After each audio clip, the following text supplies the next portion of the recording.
We're back. Ayan, I'm back. Alam niyo mga kalisten, kanina nung nagbayad ako ng tubig, sobrang mayroong babae doon na nagrereklamo dahil yung metro daw niya, wala naman daw kumukonsumo doon sa kanila. Pero yung metro nila gumagalaw daw, wala namang gumagamit. So, ang babayaran daw nila, 500 pesos. So, sinabi niya doon na bakit nagkaganon yung aming bill. Kaya minsan talaga mga kalisan hindi natin mawari, pero much better talaga pumunta kayo doon, mag-report kayo doon sa opisina nila mismo sa Nawasa para sa ganun ay malaman nyo kung ano nga ba yung naging dahilan kung bakit biglang tumaas yung ating babayarin. Oo. Siyempre, kailangan talaga i-report, lalo pa man kung ano yung nakasanayan mong babayaran. Kasi malay natin, oo. Pero ang narinig natin sa Tarel ko kanina, ay Balibago Waterworks, ay yung mga plumber nila ay naka-field. Ayan, ibig sabihin, naka-on duty sila kung saan-saan silang dinestino, mayroon silang mga pinuntahan na ganun din yung concern nila. So, parang hindi available. So, ngayon, mag-ano yata sila, magsiset up sila ng araw, kaya pinag-sign nila yung babae doon para mapuntahan the following day siguro, ganon. So, una sa lahat, check upin din natin kasi guys kung mayroon tayong mga leakage sa ating mga hose. Ganyan. So kung may leakage tayo, automatic talaga tataas yung inyong mga babayarin.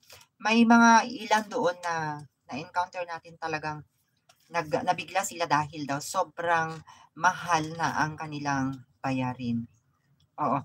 Hindi lang dito sa Nawasa.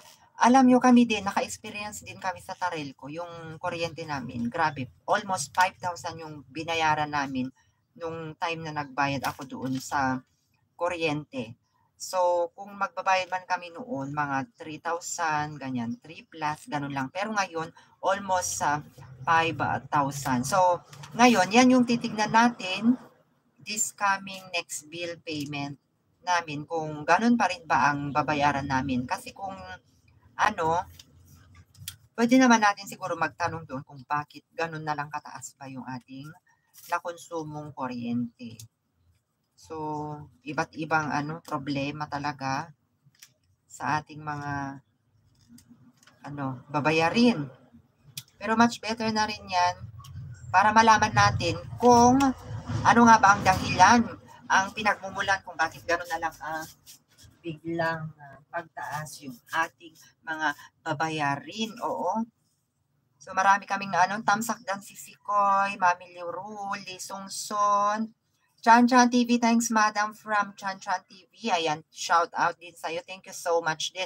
Alam nyo guys, napakasarap yung i-unboxing natin, oh.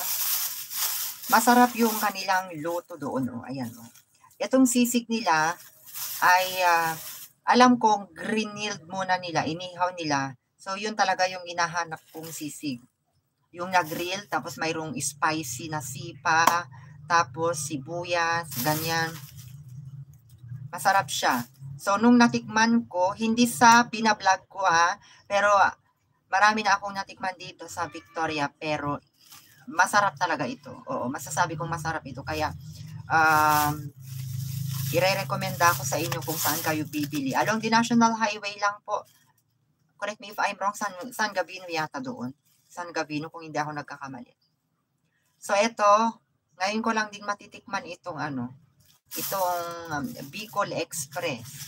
So, ayan, maraming salamat po sa pag-tune in sa ating live update lang po tayo Ayan, babalik ako this coming tonight para sa ating live stream, Lablaban, Dikitan, Parteran, sa ating mga aspiring YouTuber, mga Kalitham. This is an official Yani Vlog, Kalisen Indayani, ang Rhina ng inyong mga tahanan. Bye muna from now and hope to see you again on my next live update tonight. Bye-bye everyone. Wait lang guys dahil